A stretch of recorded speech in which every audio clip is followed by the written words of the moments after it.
Welcome back. It's been 2 months since the royal ball, and while Cindy assists her grandmother as usual in the mornings, she engages Cindy on the subject of love.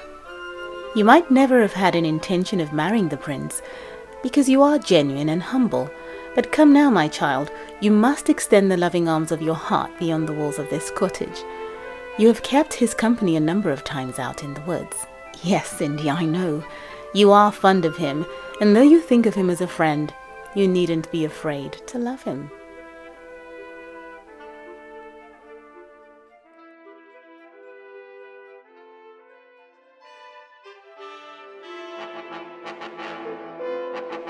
Prince Eden has received word. His mother and father have requested his presence at the Lumberg Castle.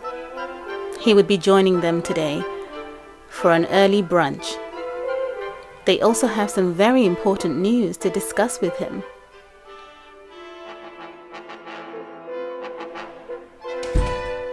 The sensational Madame Albera plays the harp so skillfully, but the soothing music does nothing for King Lithyu and his wife the Queen, who sit and listen to their defiant son Eden insist on rejecting the plans to propose to the Irish Princess Moya.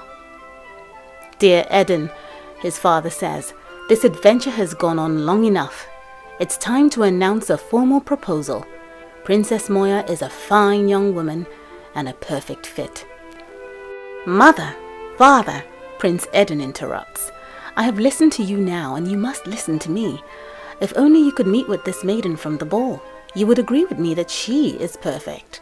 Remember, you bought me a number of books as a young boy, and each time you advised me never to judge a book by its cover."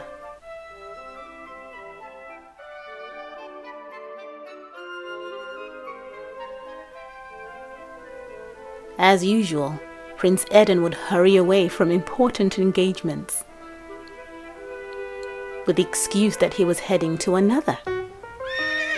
Instead, he'd head to the stables, saddle a horse, and make his way down to Ella at the cottage.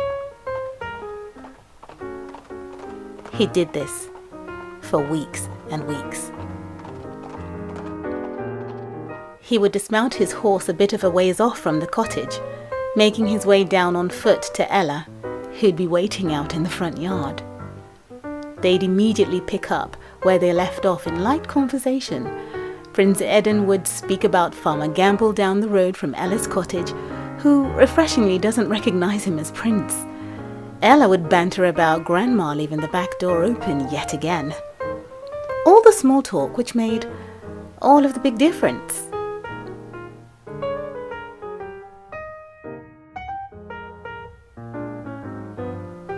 "Yes, turkeys can fly," she convinces Prince Eden, who'd never seen a live turkey.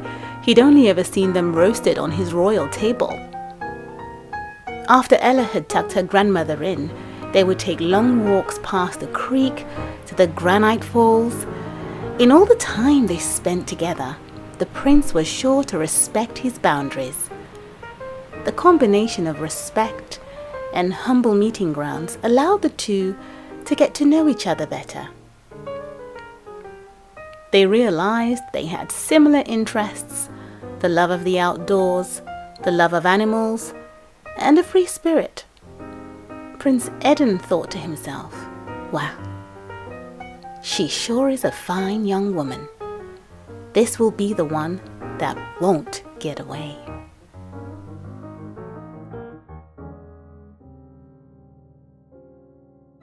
Royal security reported back to King Lithyu on Prince Eden's movements.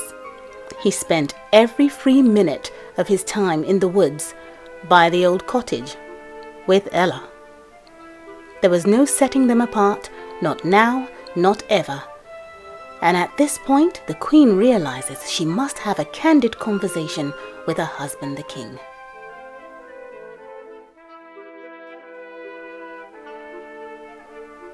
After convincing the King, they made plans to execute the next steps necessary, required to resolve the matter. It was all quiet, chit-chat, and hush-hush. The details of their resolve was classified.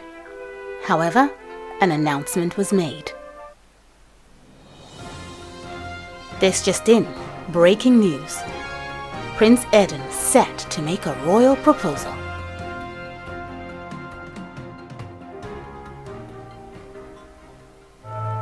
At last, Princess Moya thinks to herself during her morning yoga regimen. Finally, the Prince Eden has come to his senses, and with reports of his long overdue proposal to me, he should be in town any time soon. Oh, I really need this morning class to be done with already. I have a party and a prince to host.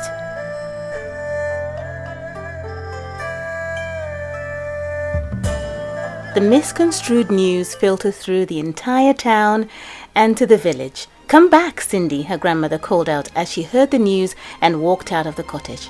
"There must be a reasonable explanation." The news got back around to the palace staff, and one of the staff congratulated Prince Eden on his proposal to Princess Moya. He was devastated.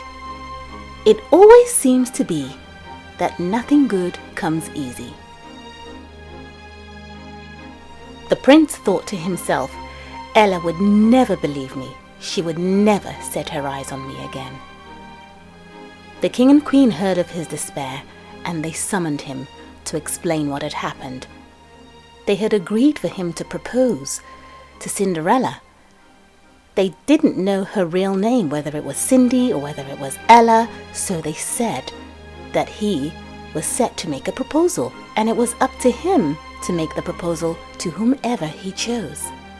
It was a huge misunderstanding, and Princess Moya assumed that she was the one being proposed to. "Then I have to set it straight and do what I should have done, once and for all," said Prince Eden. He got on his horse, and he thought to himself, I know exactly where Ella would go. It was their special place somewhere in the woods. And he came well prepared.